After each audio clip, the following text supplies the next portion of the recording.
Hello, hello, and welcome to Decaf, a production of the Beacon Center of Tennessee. Today is a big day for us.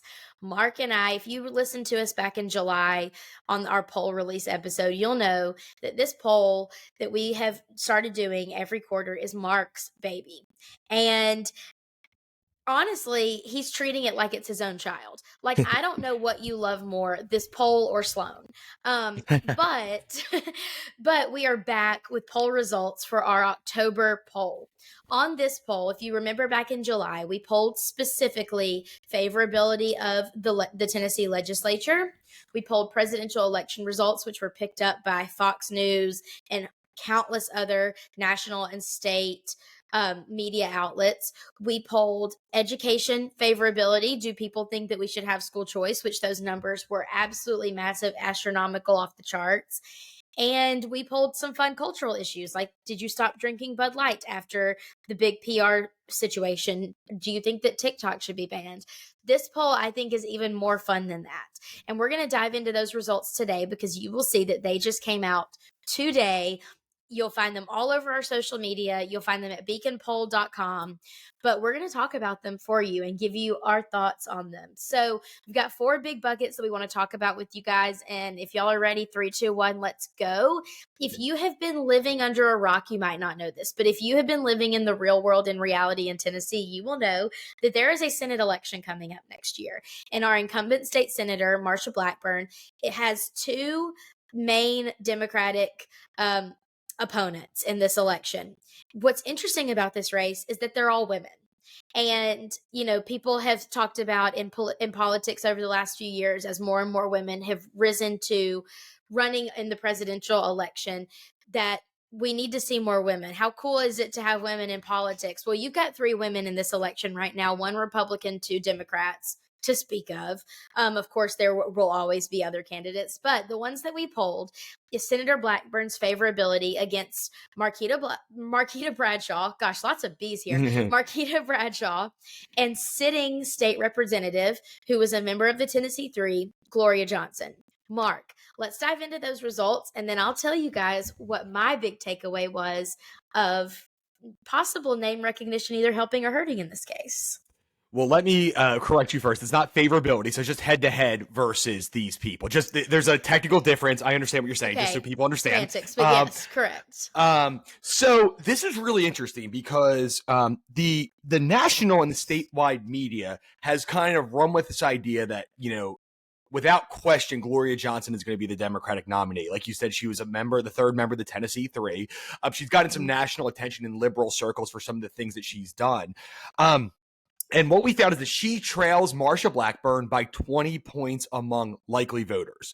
So that's, I think, kind of about what's expected. There was a poll recently by Emerson, who's a great national pollster. They had her down 23 to Marsha. So the 20 is about what's expected. If you do registered voters rather than likely voters, it actually drops to 17. But I don't think that's really much of a surprise to anybody. It's about where kind of I think people thought. I would note that 23% of people in that race are undecided. But you know, even though, you know, that's a big number. It is. And it's, you know, I think that ultimately Gloria Johnson say, oh, that's a good opportunity for me to pick up some points. It's possible, but those people tend to be moderate or they tend to lean conservative.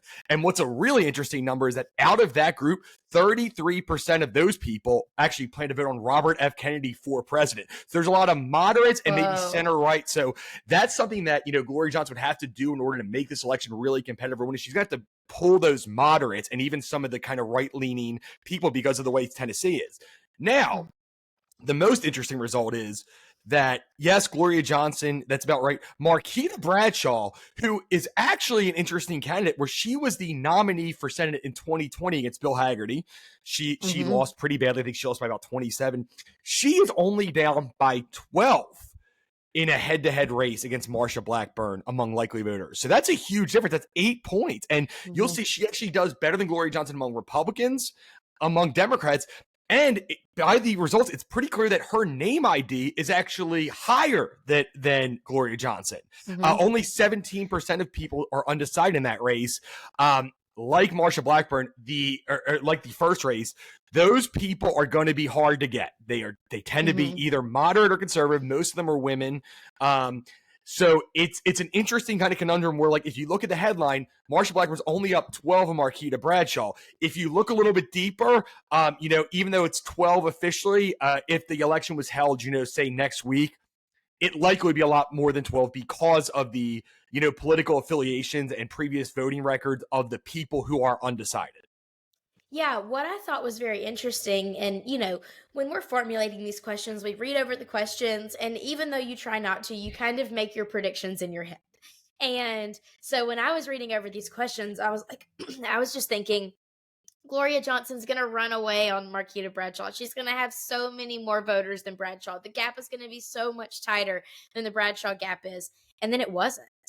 And the more I synthesized it, started to think about it, I started to think and read things on Twitter about how people are tired of Gloria Johnson getting all this publicity following the Tennessee 3 situation. It makes you wonder, is her name ID hurting her in this particular situation? You talk about how a lot of these undecided votes are moderates, leaning right, people who don't want attention that they might perceive as negative drawn to Tennessee because of actions of a few. And it makes me wonder if the name ID is hurting her in this situation. I don't know. I ain't got the bandwidth to run that kind of study, but it really does make you think about if all publicity is good publicity, I guess is kind of what I'm wondering. Like, as a marketing person, I just think that part of it and that particular case study is really interesting. Yeah, I would tend to think that's not the case, to be honest. Not that, and I think I may have agreed before, and I actually did expect Marquita Bradshaw to do a little bit better than Gloria Johnson. Really? I thought maybe by 2 or 3. 8 was surprising.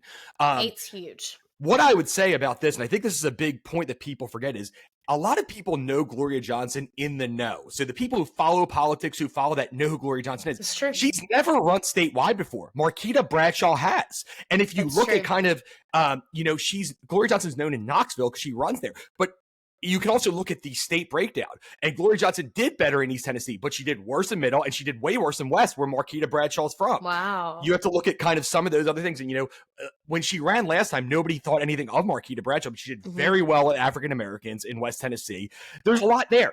And I want to be clear about this. This is just a head-to-head. We are hopefully going to do a Senate primary race, but this has no bearing on that. For example, Nikki Haley actually runs really well against, Joe Biden head to head, but she's also getting crushed by Trump everywhere. So just because somebody runs better head to head doesn't mean they're doing better in a primary. And even though, I think that if you're Gloria Johnson, you say, well, I have more room for growth because there's more undecided in my race, but you're also down 20 points. So it's a hard thing. And it really is, outside of what we believe in all that stuff, it does seem like, talking to Randy or Polster, that whoever can win those moderate votes, like basically the Democrats need to win those in order to have a chance in this election, just because of the way Tennessee is as a state. This is a Trump, plus, I think in this poll, plus 30 state head to head, plus 25 with RFK. Yeah. But so you really do need to win over those moderates. And, I think I'm not making an opinion on this, but, Marquita Bradshaw and Gloria Johnson are both pretty far to the left. And I, Marsha Blackburn's also very conservative. She would say that. So there's this middle ground. It's like, who is going to do that? In order to be able to win a statewide election as Democrat, you need to win a lot of those. Right now, the polls don't show that. There is a lot of time left. And I will say that Gloria Johnson's raised a lot of money, but hasn't spent a lot yet. So I expect that she will be, ratcheting up her name ID here in the next, couple months. I would also urge everyone to remember, nobody knew who Marquita Bradshaw was last time. They thought that, her name ID was, nobody knew who she was. Everyone kind of wrote her off, and she won the Democratic primary handily. So I would urge people, outside of anybody's, but I would not write her off. And I think it'll be interesting to see a head-to-head Senate race. But this is, if I'm Marquita Bradshaw, I'm saying, hey, look, I'm the more electable candidate. If you want somebody with a chance to beat Marsha Blackburn, it's me. It's not Gloria Johnson. All that can change. We'll see what happens in a couple of months with our next poll, but it's really interesting, the results. They definitely are. You brought up the presidential election. I want to move on to that really quick. You know how you always say when you hang out with like 2 or 3 people in a group and your vibes are really good, and then you throw someone else in, it changes the vibe of the entire party. That is what is happening as our poll results, as you throw in a third party candidate. So let's get to that. So first, Mark, I want you to compare for us how the poll results turned out with a Trump Biden head to head and then a Trump Biden plus a third party candidate because honey, the vibes they are changing. What does that look like? That really threw me off. Well, first of all, Trump has, increased his lead in Tennessee. He is now up by 31 points in a head-to-head versus Joe Biden, which is a substantial margin. I think last time he won by about 23 and a half. I think it was Mhm. somewhere around there. So that's a huge indication. It actually kind of mirrors that Emerson poll that in Tennessee too, which I think had Trump up 33. So I think, over the past couple months, if you see the mood nationally, you've seen a little bit of a change from Democrat to Republican, and Joe Biden's approval has gone down. So Trump is Mhm. really doing well head to head. He's also killing in the primary. I think he's beating Ron DeSantis by 47 now, and it's kind of down to a two-person race. But the third party candidate is interesting because we put RFK Jr., who's gotten a lot of national attention, as a third party candidate. And ultimately, he got 19% statewide. That is a huge number for a third That's a party candidate. huge number. And that's among likely voters. What's even more interesting, if you just do registered voters, not likely, he is actually beating Joe Biden. RFK Jr. is beating Joe Biden in Tennessee as a third party independent. Um, That is that is like it's not what I was expecting. I expected the vibes to change a little bit. I didn't expect it to be a whole new party. Like I just wasn't expecting that at all. and I don't know about vibes, but I do know that what the interesting You movement. don't like my analogy, Mark, about the party I, changing when you add another person? All right, I get it. I, You I, listeners, y'all understand. I don't like vibes. But the one thing that I think this is going to be the takeaway nationally is that it doesn't. Tennessee is not really a swing state, so it may not make as much of a difference. But when RFK Jr. is included, to get 19%, a lot of that support is taken away from Trump. So Trump's lead drops from Mhm. 31 head to head to 25 with RFK Jr. included. And I think we want to look at this from a national picture.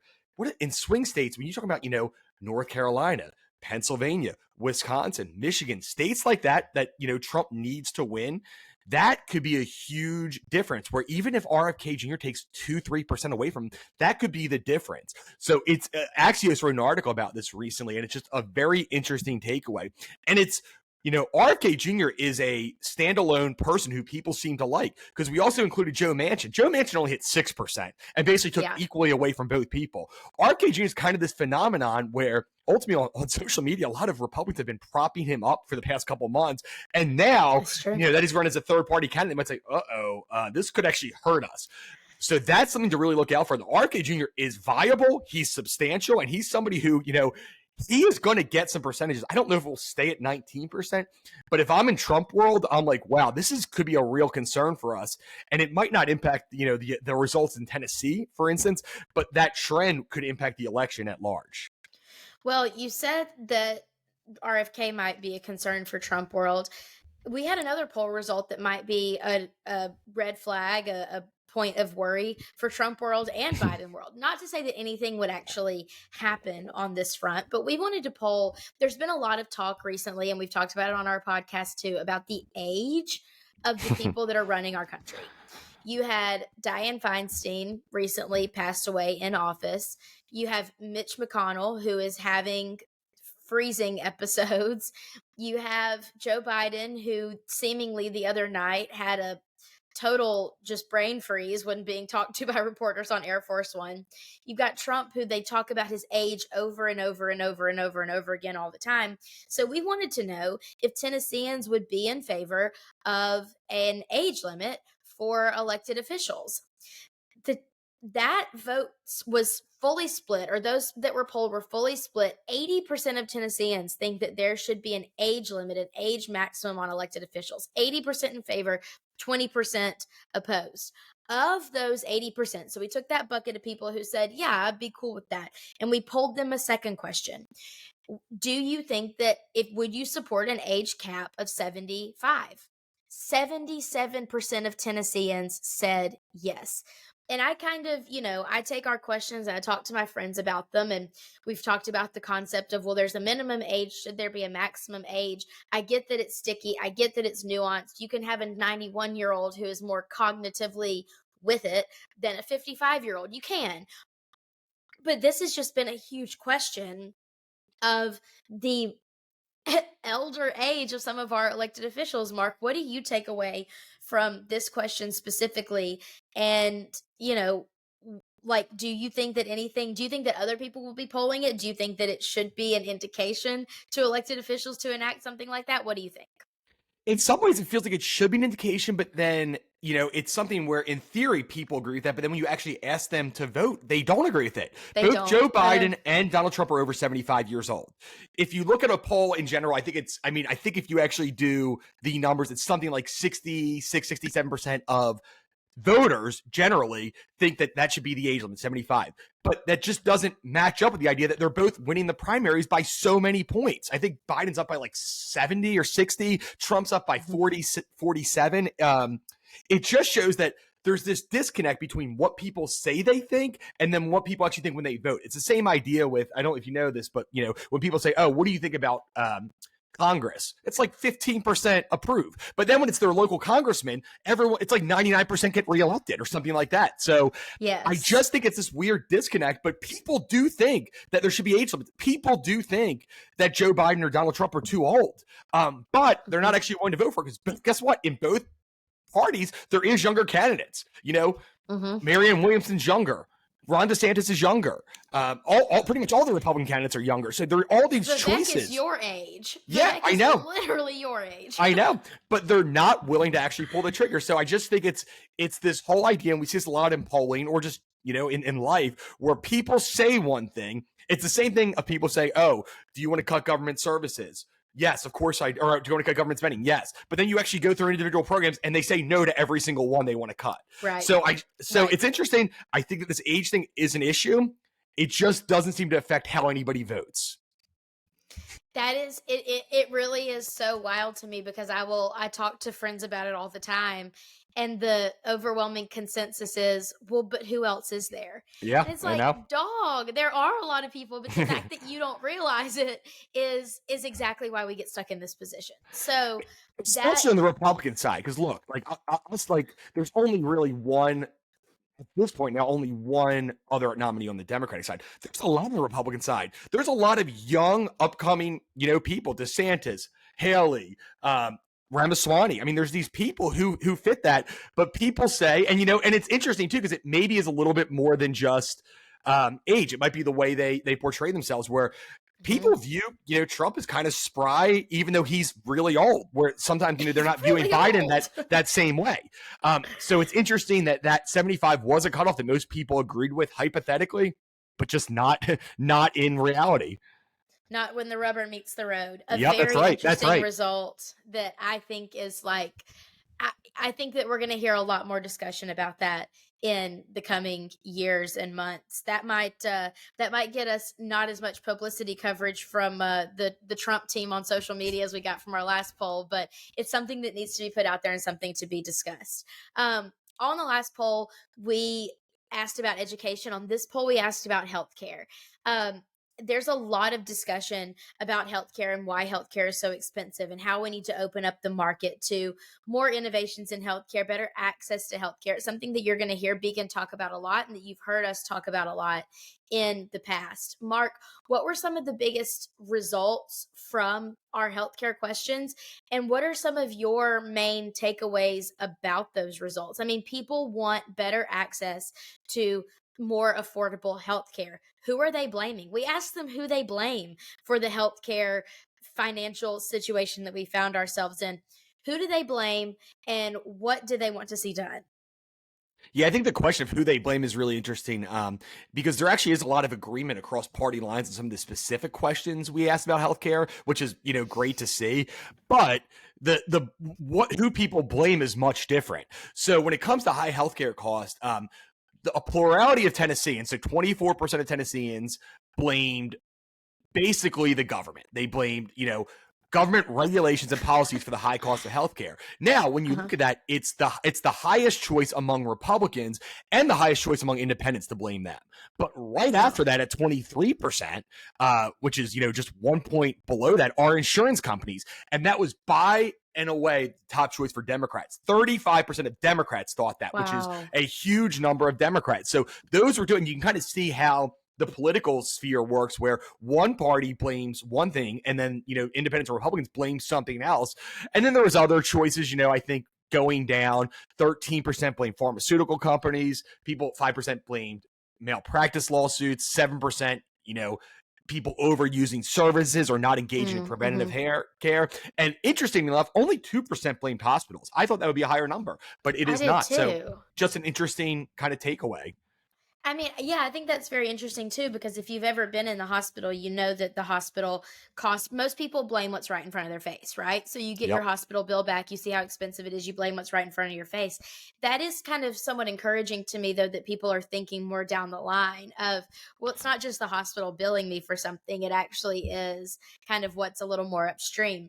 That is very interesting. Well, one of the other things we've talked about a lot is certificate of need and access to care. The fact that a lot of facilities, ambulatory care centers, MRIs, they have to have a permission slip from the government to even function and open and do their job. And often that permission slip from the government is contested by their direct competitors. This is something that a lot of Tennesseans don't know about. But when you ask them the question, take it away, Mark.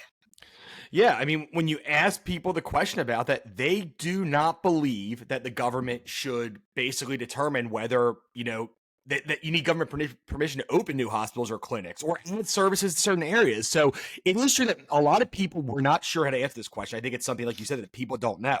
But the People people don't who know. did answer it, it was a strong group of people. 45% of Tennesseans supported changing or reforming certificate of need laws. And like I said, if you ask them, it's requiring government permission to open new hospitals or services or clinics in your area. Only 13% opposed it. So that's a plus 32 number, which is really, really strong.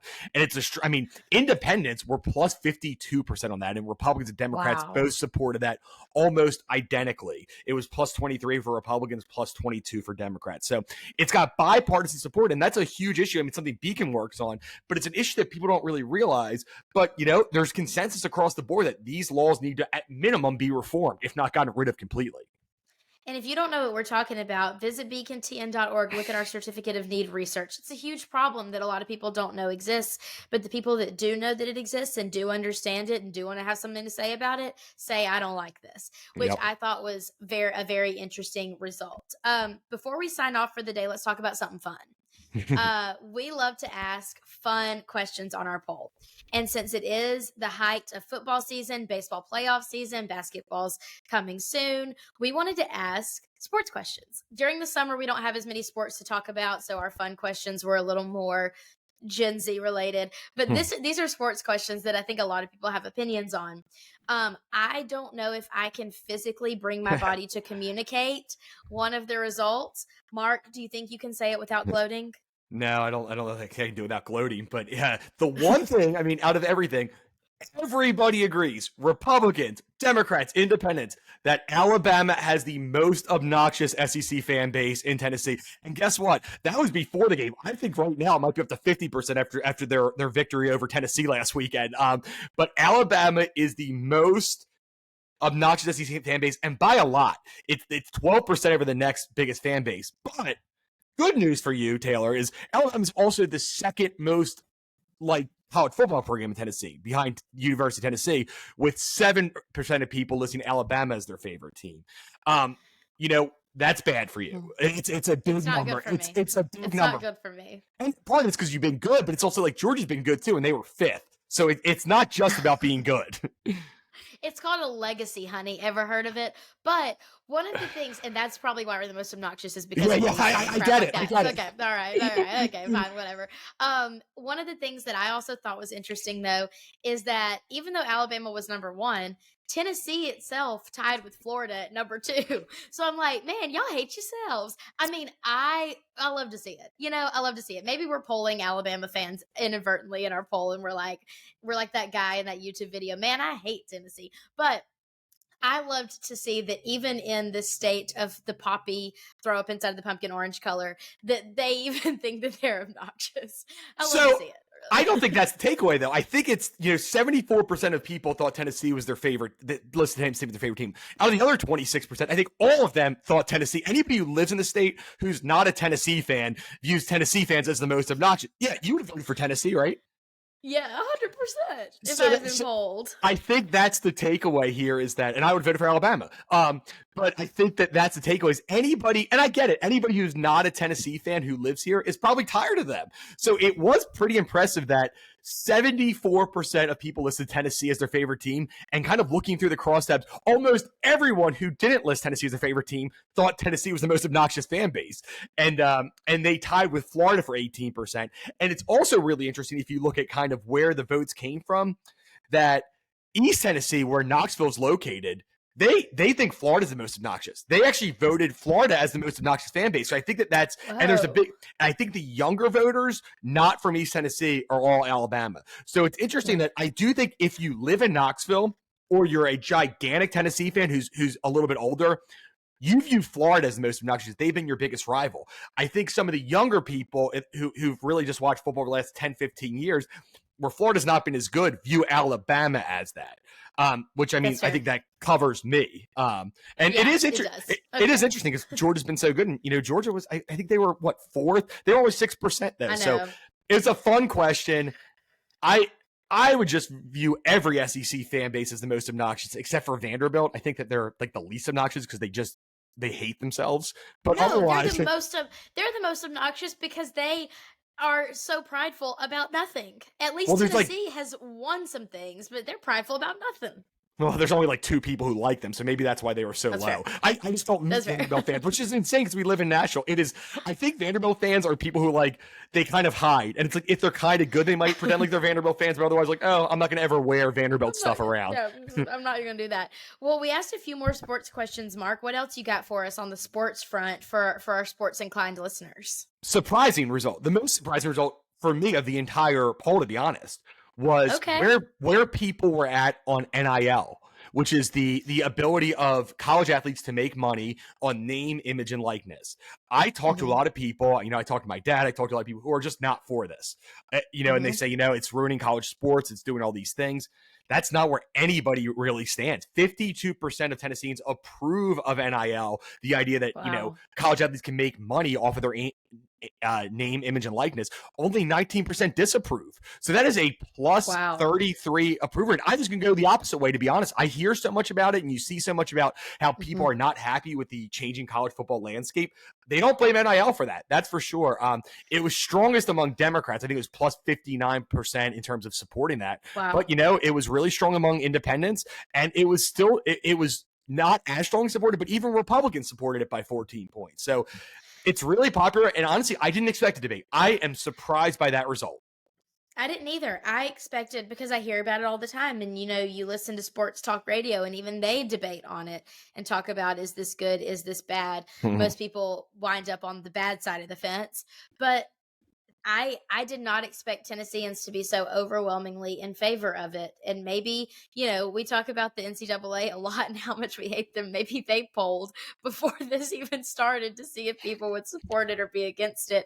And they're just taking all the talk, the chatter about it, the negative chatter about it, and letting it roll right off their back because they knew the actual results better than we did. Are there any other results that you want to talk about before we sign off for the day, or do you want me to just tell people if you want to see more, which you can? How many questions did we ask, Mark? How Oh many gosh. questions are on this poll? A lot. I think there's about 40, I think, in total. I would just point out one other result, which a little surprised me, but there's a lot of, I talked to Randy about this. He's like, yeah, there's a lot of people who are not as big of fans as, the party system. They seem kind of turned off by politics right now. Mm-hmm. With all that being said, Governor Bill Lee did really, really well. His approval rating was strong. It was plus 22. Forgot about that one. Yeah. And he was strong among Republicans. He was really strong among independents compared to that. And even Democrats, he's only minus 27, which from the Democrats is not horrible for a Republican governor. He did really well. He's, I think, 47% approved, 25% disapproved. But when you looked at likely voted instead of registered, that number is even bigger. It's like a plus 31. So there's been some media coverage on the special session, things like that. But honestly, ultimately, Bill Lee is doing really, really well. And he has a very strong approval rating. Regardless of what you see kind of on Twitter, people like the job he's doing in Tennessee and really across the board, which is an interesting result. I do feel like for a second term governor, usually in the second term, those approval ratings go way, way down for any elected official. Their first term, they're so shiny. They know they got to get elected for a second term. They don't step on toes. They don't do whatever. By someone's second term, the approval ratings just absolutely tank for anyone. it is really interesting to see him so high. Well done, Governor Lee. You have continued to make friends in Tennessee. We asked so many questions on this Yeah. poll. And if you want to see more of that, you can right now. You can go to beaconpoll.com. There are little buttons under every single graphic that says that you can not only explore the crosstabs for the results, but you can also explore interactive polling data. So I will be going on to that site, selecting what all you can you select, Mark, your income bracket, your age group, your political affiliation, Everything. where you live. I'm going to be selecting my exact demographic and seeing where women like me land on a lot of these issues so that I know better how to communicate with them. That And is shout some of out to the Ryan Otter. Ryan Otter's the one who did all this stuff. dude. And it's like, you can basically do it by like, if you like Frosted Flakes or not. Like, you can honestly do it by such an insane, like everything you can possibly imagine. And another shout out, we can't do this ourselves. Me and Taylor do a lot of stuff, but shout out to Macy, our graphic designer. She did an excellent job on the graphics. So good. Olivia and Dylan both have done a lot of great job, editing, making sure the numbers are Mhm. right. We do so much stuff. There's so many numbers, and we have to put those all into graphics and press release and things like that, that we need a second set of eyes on things. And Olivia and Yeah. Dylan have done a great job. When you go on the actual Beacon Poll site, which is beautiful, that was all Taylor. You can see the really cool SEC graphics. So when you see the way that's portrayed on beaconpoll.com, that was all Taylor. So shout out to Imagine. everybody on our team, our contractors. It's been just like it's been easier than it should be for how stressful this is and how many questions are. So thank you to everyone who helped with this. Yes, absolutely. Thank you to everyone. Thank you to Mark for dreaming this up and making it actually happen and keeping me sane through all of this. It really is a team effort. We're very thankful for our whole team that's been helping us, and Justin and Stephanie who let us do this, and our board who let us do this. We think it's interesting, and we think it's providing a really great service to Tennesseans and to the nation about where Tennesseans stand on things so that they know better how to communicate with the people on the ground here in beautiful Tennessee. Like I said, if you want to see the results, explore the results, you can drop us an email, drop us a comment, or just check out beaconpoll.com. Go explore those, play with them. You won't be sorry that you did. They're really, really lovely results in a way that is easy for you to digest. We will be back next week with probably more hot takes as we continue to synthesize this information. But as always, if you don't, you should subscribe to Decaf on Spotify, Apple Podcasts, or wherever you get your podcasts. We are so very thankful for your support and your listenership, and we will see you next week.